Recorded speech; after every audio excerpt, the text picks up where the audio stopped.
Quelque chose m'arrive à la beauté avec la permission d'Hachem, j'espère que vous allez bien. Ce soir, je vais pas être trop long. Et je préfère garder le cours pour demain soir, le Zoom de mercredi soir.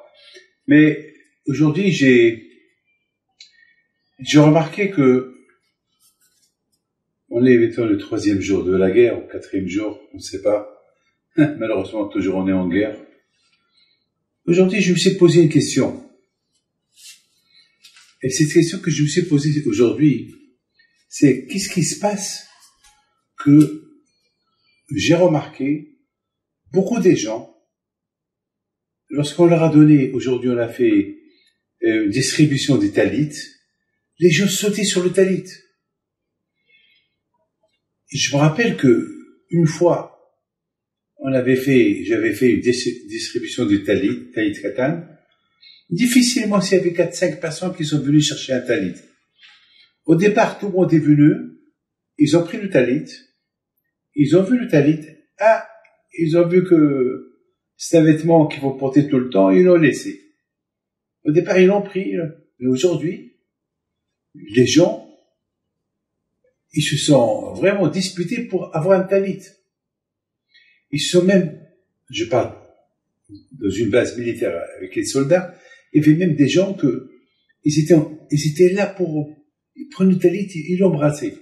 Ça veut dire que finalement, on remarque que la personne, elle devient proche d'Hachem au moment qu'elle a un problème. J'oublierai lorsque ma fille, il y a longtemps, il y a quelques dizaines d'années, elle devait subir une opération et je vous donne ma parole d'honneur que j'avais peur. Et je commençais à faire des promesses à Dieu, si tout va bien, je vais faire. On voit que toujours, on s'approche d'Hachem vers la peur, lorsqu'il y a la peur.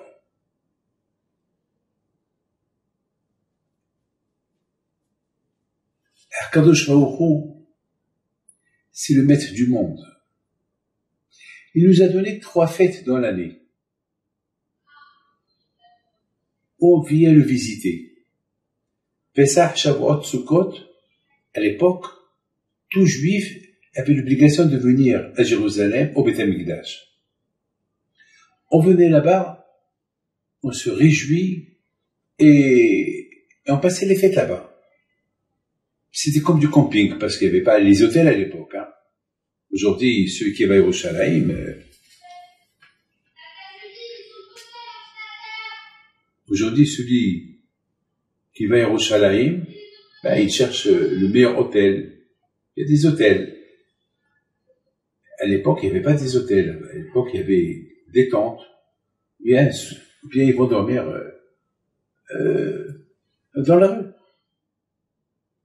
Rami me disent que jamais à Jérusalem on a vu un scorpion, un serpent, une mouche. Et jamais une personne a dit j'ai pas de place où dormir. Il y avait de la place pour tout le monde.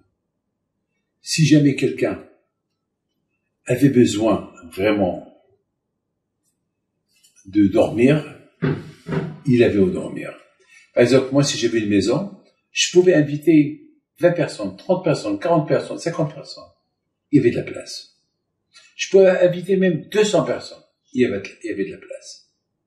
À l'époque, il n'y avait pas des immeubles. Il n'y avait que des petites maisons, des petites chambres. Il y avait de la place. Il y avait la bracha. Donc les gens, ils allaient à Jérusalem pour se réjouir et pour voir avec leur propre œil ces miracles qu'il y avait. Les amis, imaginez-vous quelqu'un qui tape à la porte, chez vous à la maison. Alors vous savez que, et vous ne savez pas qui est dehors. Vous savez qu'il y a un petit point, et à travers ce petit point-là, on voit celui qui est de l'autre côté. On voit celui qui est de l'autre côté. Mais toi, tu vois, mais lui, il te voit pas. Mes amis, avec Akadosh Baruch Hu, là où tu es, il te voit.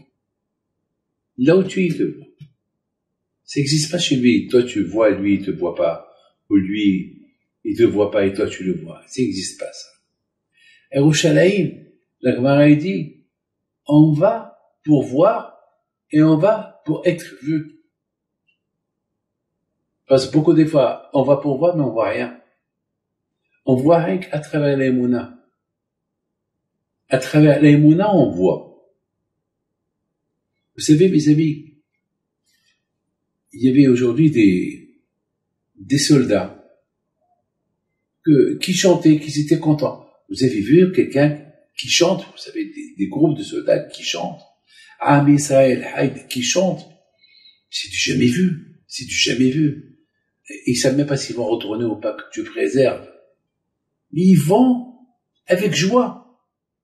Vous savez qu'est-ce que la Torah a dit?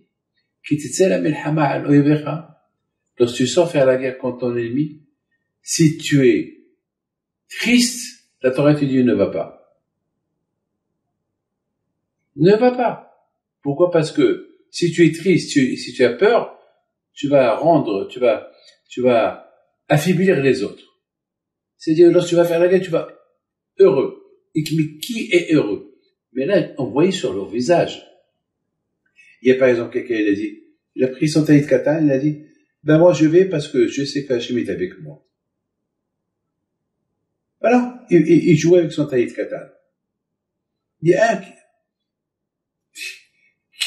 qui le regarde, il dit, dis-moi, tu n'as pas une pour moi? Quelqu'un qui avait des tatouages de partout, il sait même pas, c'est quoi un taït katan? Qu'est-ce qu'il lui dit? Dis-moi, tu n'as pas un truc comme ça pour moi? L'autre lui dit, moi je voudrais bien une petite kippa, moi aussi, comme toi. Mes amis, c'est ce qu'on appelle l'heure de la vérité. L'heure de la vérité, pour comprendre l'heure de la vérité, il faut avoir quelque chose. J'ai jamais vu autant des gens. Alors, on parle en Israël que les gens ils sont pas croyants. Il y a beaucoup de gens qui sont Hiloni, tout ça, c'est pas vrai. Vous savez, les pauvres ils savent pas. Il y a beaucoup ils savent pas. Ils sont pas nés en ça. Ils savent pas. Ils découvrent.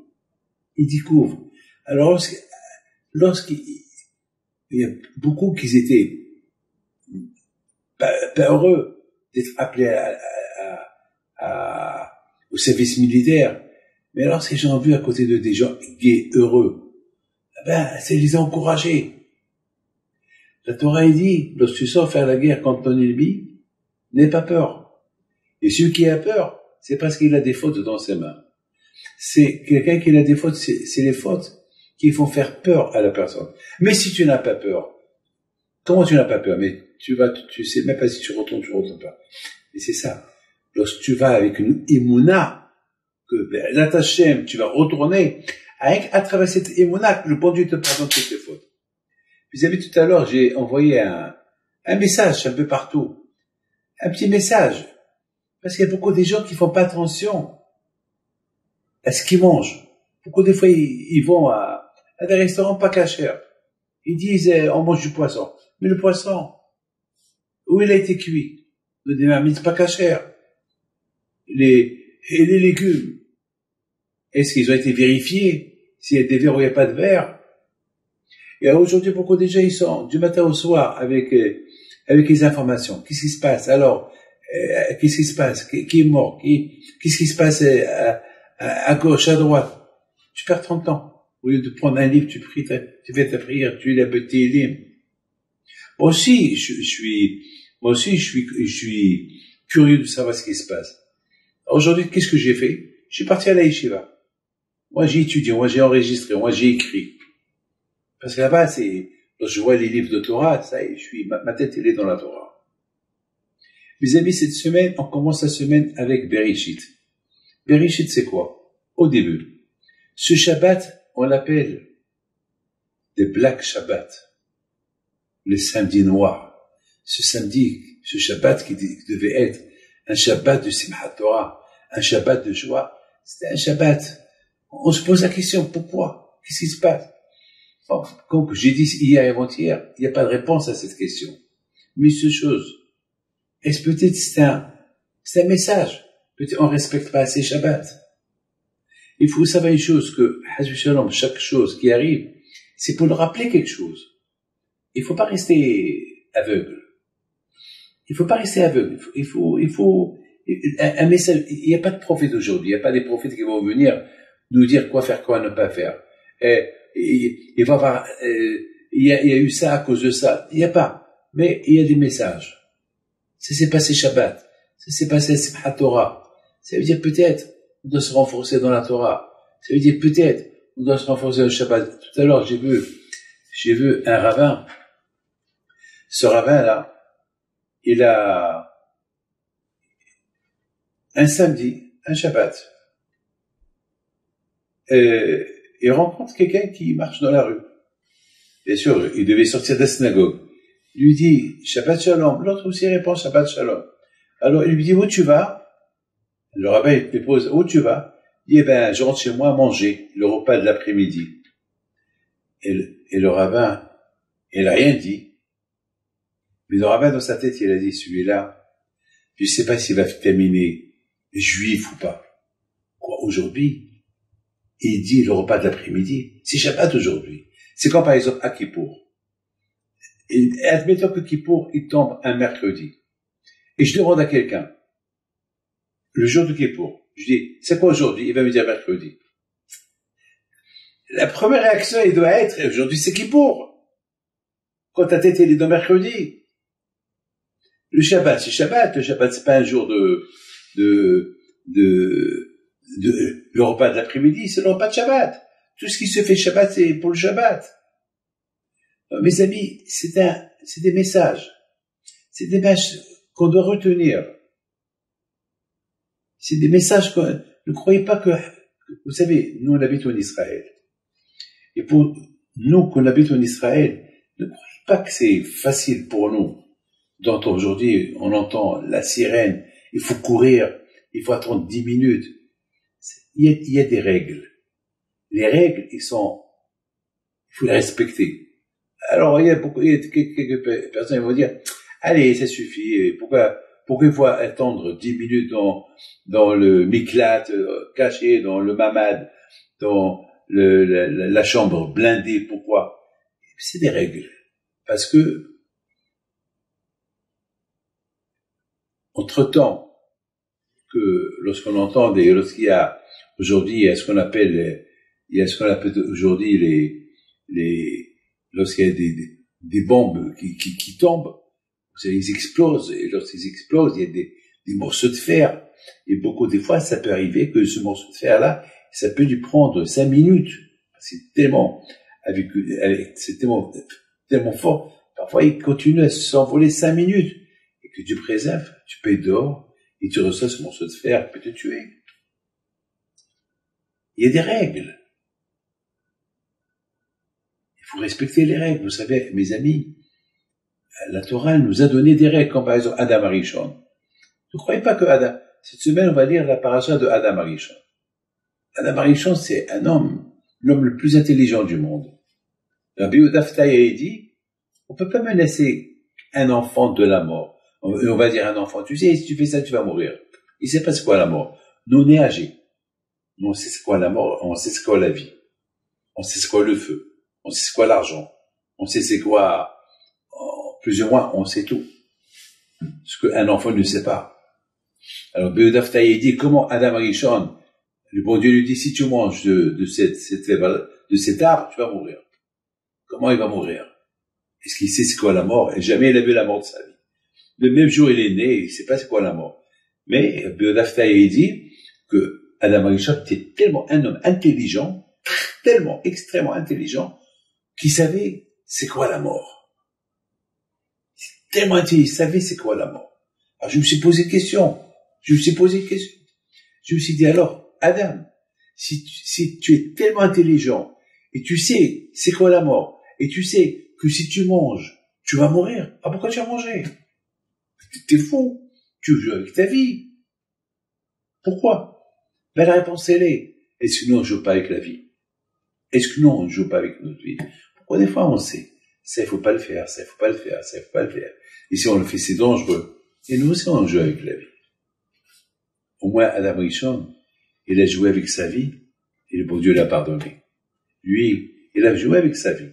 Il a mangé, mais il a fait tchouva. Le bon Dieu l'a pardonné. Et bon, nous, beaucoup de fois, on joue avec notre vie. Quand, par exemple, Rabodaï, il faut savoir, moi, j'ai toujours dit une phrase la phrase qui est suivante. Elle est extraordinaire, ce que je vais vous dire. Vous savez, il y a une femme, elle était dans cette partie-là le vendredi soir. C'est une partie des jeunes, bon, les pauvres, ils savent pas, il faut pas leur en vouloir, ils savent pas. Et j'ai vu un petit vidéo à elle, comment elle pleurait pendant 1 minute de calvaire. Elle voyait ses copines qui sont tombées à côté d'elle. Elle voyait autour d'elle, il y avait que des cadavres. Elle voit l'assassin qui a tué ses copines. Il la voit. Elle, ça y est, elle se voyait partie. Mais une phrase lui est sortie de sa tête. Shema Israël. Shema Israël. Une phrase. Elle est sortie. Cette phrase, elle n'est pas religieuse, cette femme-là. Jamais dans sa vie, elle a fait Shema Israël. Et c'est même pas c'est quoi Shema Israël. C'est une fille, c'est une femme qui n'est pas religieuse, elle mange pas caché, rien du tout. Elle est sortie Shema Israël, Adonai Eloheinu, Adonai Had. Il est sorti de sa bouche, de bon Olam. C'est ce qu'elle raconte. Mais d'où elle est sortie? Alors quelqu'un lui a posé que elle dit, je me rappelle, une fois j'ai entendu mon père, son père il est mort, une fois j'ai entendu que mon père il est mort, il y avait la Hevra Kadisha, ils étaient là, il y avait il a dit, Shema Israël, elle l'a retenu, ce Shema Israël. Ça veut dire finalement, elle est croyante. Beaucoup des fois, on croit qu'on n'est pas croyant, mais on est croyant. C'est, la Emouna, elle est cachée en nous. Notre travail à nous, c'est de la faire sortir, cette Emouna. Cette Emouna qu'elle est en nous, la faire sortir, elle peut beaucoup nous aider. Ceux qui croient, eh ben, ça les a aidés, la Emouna, jusqu'à maintenant, pendant cette période grave qu'on vit en Israël. Vous savez, tout à l'heure, on a reçu ça circulait de partout que, à 5 heures, ils vont détruire Ashkelon. Vous savez, il y a un qui m'a appelé d'Ashkelon. Vous savez, mon téléphone, je l'ai laissé ouvert. Il m'appelle d'Ashkelon. Il me dit, je fais quoi, Rabbi David? Je quitte ou pas? Je dis, non, tu quittes pas. Et Rabbi David, ils ont dit, ils vont détruire Ashkelon. Et mon fils, je te dis, il m'a écouté. Et c'est vrai, à 5 heures, il y a eu des centaines de missiles qui sont tombés sur Ashkelon, mais grâce à Dieu, bon, Hashem. Mais, il a eu les monards. Il a fait peur. Quitter, pas quitter. Non, n'aie pas peur. Il n'est pas où aller. C'est une mitzvot. C'est comme par exemple quelqu'un qui se trouve dans un avion. Et l'avion, il commence à faire des problèmes. Tu veux te sauver où? Tu veux ouvrir la porte pour aller où? Il n'y a pas où aller. Tu ouvres la porte, c'est à la fin. Mais quoi? Prie. Il faut prier. C'est la raison pourquoi, mes amis, aujourd'hui, à part la bougie de Rabbi Akiva qu'il faut allumer, mais aujourd'hui, c'est très important. La phrase que je vais vous dire aujourd'hui, c'est que il faut beaucoup faire attention à ce qui rentre dans notre bouche. Et il faut faire aussi attention à ce qui sort de la bouche. Le respect des parents, c'est tellement à côté. C'est très important. Le respect d'autrui, aider, très important. Et la troisième chose qui est aussi très importante, c'est, bien sûr, tout à l'heure on a parlé du Shabbat. Pourquoi pas faire un effort? Le Shabbat, c'est une alliance entre nous et Akadosh Baruch Hu. Bien sûr, c'est pareil que le repas du Shabbat et aller dormir. Non, le Shabbat, c'est un jour très spécial. Le Shabbat, chaque seconde qu'on respecte Shabbat, c'est un loto qu'on gagne. Dommage. de perdre tout ce beau loto-là, le Shabbat. Qui dit que ces jeunes-là, qu'ils étaient des milliers, ce soir là-bas, c'est le Shabbat qui les a protégés. C'est le Shabbat qui les a protégés. C'était Simchat Torah, parce que dans le monde entier, on chantait, on dansait avec la Torah. Mes amis, il dit Rabbi Israël Salanter, écoutez ce qu'il dit Rabbi Israël Salanter. Il dit Rabbi Israël Salanter, lorsqu'on danse et on chante et on étudie la Torah, tu peux être à Paris et grâce à ta Torah que tu es en train d'étudier ou tu es en train de danser avec la Torah, tu peux sauver un juif à Francfort. Donc grâce à la Torah qu'on dansait avec ici en Israël, parce qu'en Europe, non. Parce qu'en Europe, le Shabbat matin, c'était la fête. Simchat Torah, c'était samedi soir chez vous. Mais nous, la Simchat Torah, c'était chez nous vendredi soir et dimanche matin. Peut-être c'est grâce à ça qu'elle a sauvé. Bien sûr, malheureusement, on a eu là-bas 250 morts. Malheureusement, c'est un carnage. Je peux même pas imaginer. Jusqu'à maintenant, je suis encore sous le choc, mais de ce mal-là, je me dis, je te bâche, merci à Kajro. Merci à Kajro, qui a pas eu tout, qui sont pas rentrés là-bas plus de 300, 400, 600 terroristes, ils auraient fait un carnage. Ça aurait pu être, oh là là, je peux même pas imaginer, Et je vous raconte une histoire. Il y avait un qui raconte, il dit, il était debout, devant un terroriste, debout, face à face. L'autre, il avait rien du tout. Il avait que, rien, c'était un matin. Et l'autre avec sa mitraillette, il le regarde, il le laisse, il s'en va. Alors, bien sûr, on va dire pourquoi lui, il a eu la vie sauve et pourquoi les autres non. C'est ce qu'on appelle les calculs de Akadosh Baruch Hu. Et Baruch Hashem, on a vu des miracles. La paracha de cette semaine, elle parle de la construction du monde et de la fin du monde, de la paracha de Bereshit. Le monde a été emporté avec le déluge. Mais mes amis, Hachem il a juré que jamais le monde ne sera détruit. Jamais. Pourquoi? Parce que quand je vois où il a vu que il y a ce qu'on appelle la teshuva. Il y a ce qu'on appelle la teshuva. Il y a la émouna. Il y a une wahma tzahil bi'inei Hachem. On voit dans la paracha de cette semaine, on voit un début de la création, on voit la fin. Mais on a vu que vers la fin, Hachem il a regretté pour créer le monde. Il a voulu le détruire. Mais soudainement, la Torah dit, il y a une seule personne qui a trouvé grâce devant Hachem. Pour une personne, le monde il est resté intact. Pour une personne. Grâce à Dieu aujourd'hui, on n'est pas une personne, on est des millions grâce à Dieu. Quand on fait du hesed, ah là là. Vous pouvez pas imaginer aujourd'hui, qu'est-ce qu'on a vu?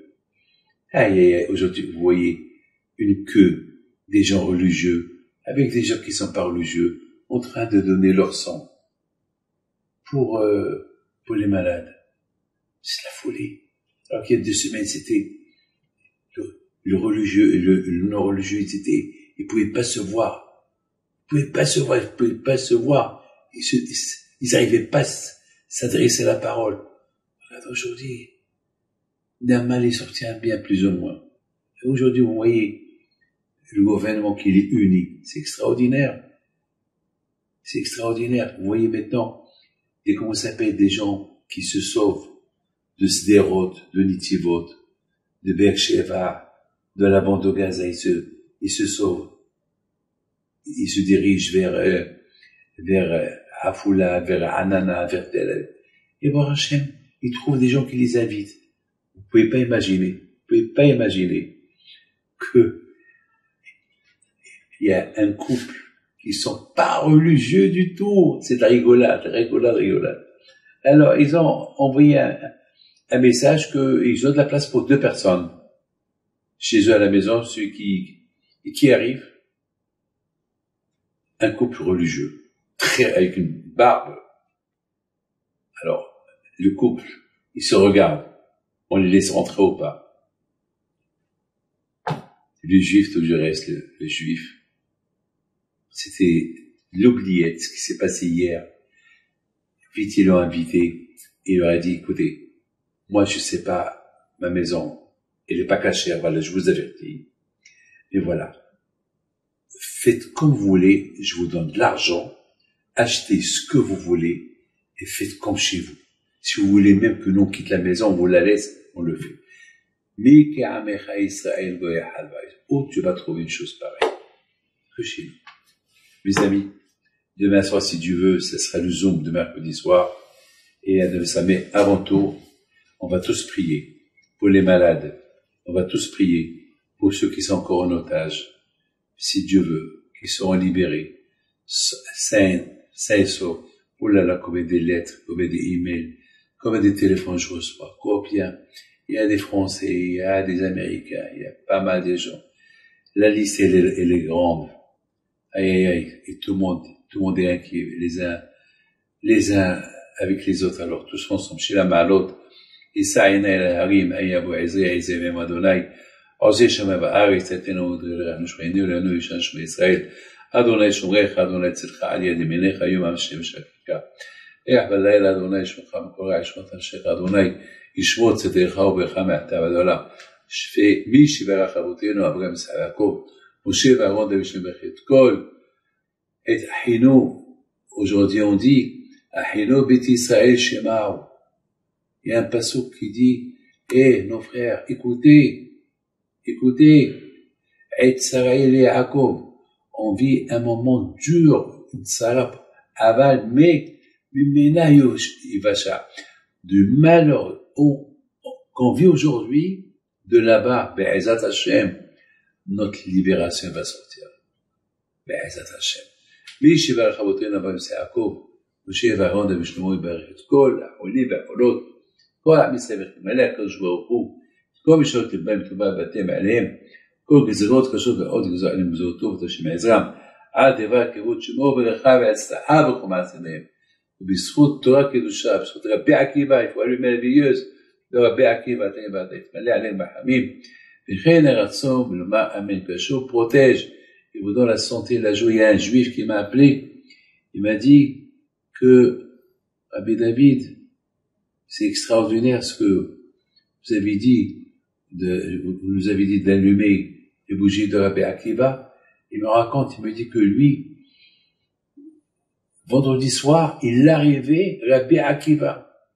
Je lui ai dit, dis à tout le monde qui allume ma veilleuse.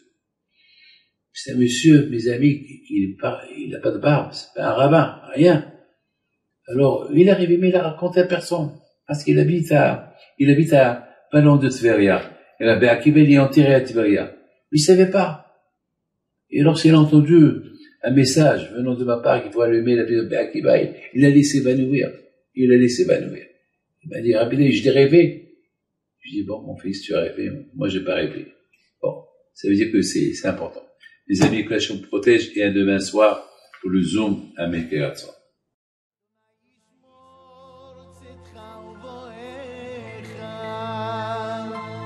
מעתה